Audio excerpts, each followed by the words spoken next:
Hi everybody, so this presentation is going to be on the types of accounts. So we're going back to basics, really what you start learning at the start of level 2.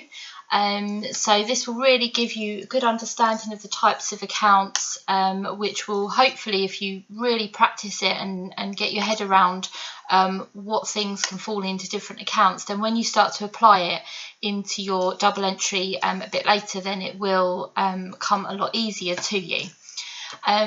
So let's just get started. I always put this slide up just at the beginning of a presentation just to say that I am AAT qualified. I've done level 2, 3 and 4 and my ambition now is to teach AAT. I'm currently working in finance as an assistant accountant, which I've been doing for 2 years. This presentation is my own materials, and I do have to say that I'm not endorsed by AAT, and the idea is for me to highlight key concepts rather than following the actual syllabus. So this is just supportive videos rather than tutorials. So I hope this helps. Let's get started. So first of all, before we start talking about the different types of accounts, we need to understand the accounting equation. Now, the accounting equation is essentially what underpins all of the transactions that go through accounts that make up the accounts.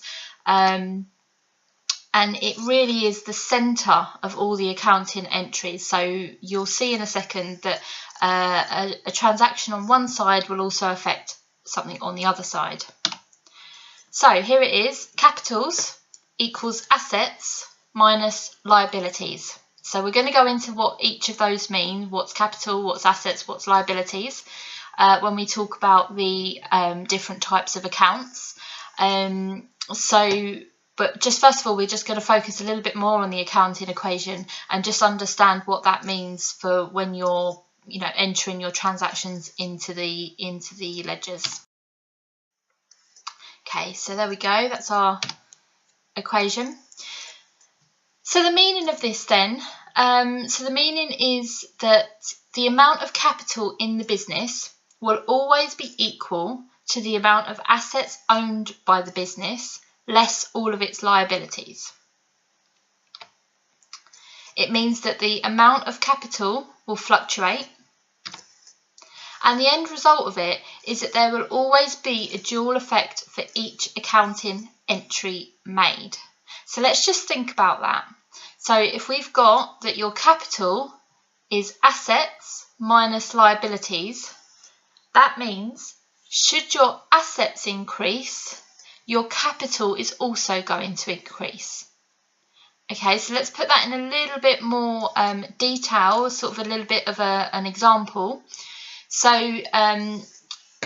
what would happen is if you're going to increase an asset account in your books, and this will become a little bit clearer in a minute and also help when you move on to your double entry, but if you're going to increase the asset account in your books, like in your accounting software or your accounts, then that is also going to increase the capital, because your assets are increasing, so therefore your capital is going to be increasing as well. If you increased your liabilities, it then means that your liability accounts are going to be increasing, but your capital is actually going to decrease because that liability amount is increasing, so therefore it's a larger amount to take out of your total assets, so your capital will then decrease. So now let's look into the different types of accounts. So the ones that are used within the accounts can be categorised as follows. We're going to have expense accounts, asset accounts, drawings, liabilities, income and capital. So first of all then, we've got expense accounts. So expense accounts are those that are related to the day-to-day running costs incurred by the business. So some examples of that would be your cleaning costs, stationery, energy bills, so that could be your gas, electric, water, repairs, your training, recruitment of staff, subscriptions and entertainment costs. So the important thing here to understand about the expense accounts is that it is related to the day-to-day running of the business. So this is for things like if you don't pay your gas and electric, for example, for running your office or your shop, then the business wouldn't be able to run if you didn't recruit your staff or didn't train them. If you didn't repair things, then it all would affect the business. So therefore, that these are day-to-day running expenses of the business. Each of these different accounts will show all of the transactions that get entered, and then the balance is going to be the total amount even that has been spent on that particular type of expense. So in your cleaning costs account, for example, so if you have a weekly cleaner, then each invoice that comes in for that cleaner will be recorded into the account, and over a period of time you'll be able to see how much has been spent on cleaning the office or the shop that you work in.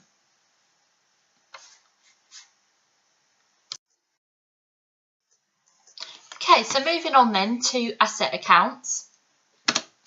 So asset accounts are those related to items that are owned by the business or monies owed to the business. So before we run through that, let's just look at a couple of examples. So bank accounts that haven't gone overdrawn, petty cash accounts, trade receivables, and fixed assets. So your bank account, providing you've got money in it and you haven't gone overdrawn, that's an asset. Your petty cash account will always be an asset because you can't be negative. That's your physical cash that you hold in the office for, you know, your milk, for your cups of tea, etc. That can only ever be an asset account because you have to have the physical cash there. Your trade receivables will be your customers that pay on credit. So they purchase something from you, but they don't pay for it at the time of the transaction. And instead they pay for it when you send them an invoice a bit later. And then you've got your fixed assets, which are things that you own. So it could be perhaps a company car, it could be computers, could be fixtures and fittings around the office. The rules around how you can class a fixed asset are covered in level 3. But just in terms of understanding the types of account that that falls into, a fixed asset would be an asset account. So the key thing here then is to understand that the asset accounts are for items that are owned by the business or monies owed to the business. Okay, so you'd have your fixed assets here are things going to be owned by the business, so that you've bought a computer and therefore you own it. It can be your trade receivables, because that's money that you are expecting in from customers. So you are going to be getting that money at some point. So that's how you can classify an asset account. So drawings and capital. Drawings and capital then are accounts related to the owner of the business. So the capital account is used to record when the owner of the business puts their personal money into the business, and it will be affected by the accounting equation and fluctuate with the increase and decrease of assets and liabilities. Okay, so the key thing about the capital accounts then is when the owner of the business puts their personal money into the business. And now this is where we have to make sure that the business and the personal affairs of the owner are two separate entities, and it can't ever be the same. So when they then put personal money in, perhaps because they need to fund some new equipment, it's startup costs, things like that, that will go into a capital account. So that's the owner putting money into the business. Then the second point here, where it's going to be affected by the accounting equation. So this goes back to the capital equals assets minus liabilities. So as the assets and the liabilities increase and decrease, it will also then affect the capital. Your drawings, on the other hand, is for when the owner takes cash out of the business for their personal use. So any money that is taken by the owner from the business will be recorded in a drawings account. So the key thing here is their personal use. So this isn't related to business expenses, but it could be that they need the money in order to pay, I don't know, their rent, something like that. That gets recorded in the drawings account. So next then we have liability accounts. Liability accounts are those related to amounts owed by the business to other business and organisations. Some examples of that would be your VAT or tax accounts, your wages accounts, your trade payables, and your bank account if you've gone overdrawn. So let's just consider these. So your VAT payable, so if you're VAT registered, you will owe HMRC VAT payments. So that will be a liability account because you are going to have to pay HMRC that money at some point. Your wages account, so each month you're going to have to do payroll, pay your staff for the work they're doing. So that money will get worked out, put into a wages account, and then that's going to be your liability account, which you then know how much you're going to have to settle at the end of the month. Your trade payables, so this is opposite to your trade receivables, who are your customers. Your trade payables are your suppliers. So the people that you purchase your materials from, or you have support services from, things like that. So those invoices that you receive as a business, you're going to have to pay those at some point to settle those accounts. And then your bank account. So as we said earlier, your bank account is usually an asset account. However, if your bank account goes overdrawn, that becomes a liability because you have to pay back the bank the money that you've gone overdrawn by before it then becomes an asset account. So you're liable to pay the bank back that money that it's lent you, sort of off the cuff, as it were. So key things here then is just to remember that a liability account is related to amounts that are owed by the business to other businesses and organisations. So it means that it shows each account, so your VAT account, your wages account, your trade payables, etc., will show the amount of money the business will have to pay out in the future.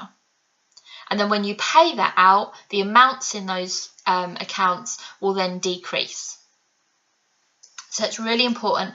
The liability accounts will very much come into play when you start thinking about cash flow. So if you know that you've got to pay a certain amount to a supplier, then you will know how much money you need to get in before that to make sure that you're able to meet that deadline for payment for your supplier so that you don't fall into arrears. So income accounts. Income accounts are those related to the income that's generated by the business. So these could be just sales accounts, they could be revenue from services you provide, or they could also be discounts received, which is something that you cover when you do your double entry. The different types of income streams will have different accounts. So let's have a look at these in a little bit more detail. So your sales account, if you're a manufacturing company, you might manufacture office furniture. So you might have a executive chair account, you might have a computer desk account, you might have sort of whiteboard type account. So if somebody purchased one of those, it would then fall in. So if somebody purchases a chair, it's going to go into the relevant chair account. If they purchase a desk, it will go into the desk account. So you'll then be able to see which ones of your products are in more demand, what's the most popular. And then overall, all of those accounts will come together to give you your total revenue, your total income. The second one there is the revenue from services provided.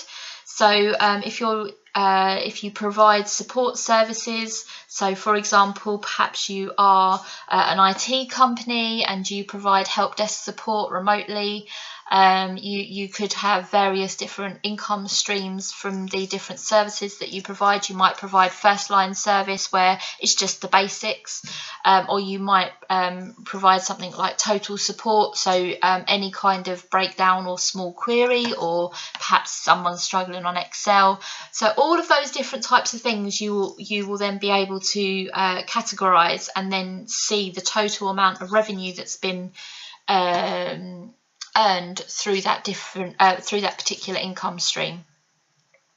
Then discounts received, so it's slightly different, and it's not what you would typically call a true income, because this is actually discount that you receive off of a price from a supplier. So if you go and purchase some raw materials and you receive a £10 discount, that £10 will go into discounts received, but it's treated in the same way as an income account. So as we were just saying then, the income account will show the total amount earned for the different income streams. So this income is income generated by the business. So let's have a look at a little example here. So what type of accounts would each of the following fall into? Now, as we go through the next few slides, do please pause the video and have a go at the answers yourself, and then I will talk you through them as when you replay the video. So a stationary purchase, let's talk through this one. So a stationary purchase is going to be a day-to-day cost for the business. So it's going to be an expense account. So remember, back to the start of the video, an expense account is related to the day-to-day running costs for the business. So if you're going to go out and you're going to purchase your paper for your printer, pens for the whiteboard, all of those sorts of things, that will go into your stationery account, which will be an expense account. A Euro bank account. So providing it's not overdrawn, the Euro bank account is an asset as it's owned by the business. The currency of the bank account doesn't affect the type of account. So it could be in any currency and it would still be an asset providing it's not overdrawn. And the wages owed. So your wages owed is going to be a liability account, as the business would be due to pay the wages to its staff on their next payday. So the key here is to understand that they're going to be due to pay the wages, and that's how you know that they're going to have to settle it in future, so therefore it's going to be a liability account. Okay, so here's a few more for you. So give the video a pause, have a look at all of these different examples here, and see if you can identify from what we were talking about previously, see if you can identify the types of account that these would fall into.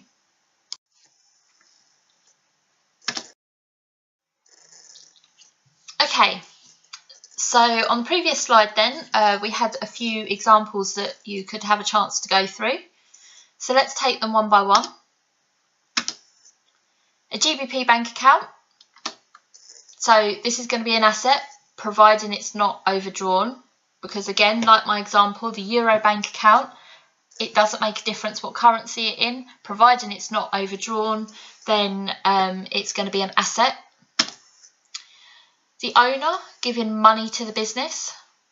Think back to one of the previous slides, and this is going to be capital, because the owner is putting money into the business, so they're putting their personal money into the business. So remember, the personal funds and the business funds are two separate things. The business has to remain a separate entity to the owner's personal funds. A customer owing money to the business. This is going to be an asset, as the customer would be classed as a trade receivable. So the business is due to receive the money from them in payment for goods or services that the business has provided.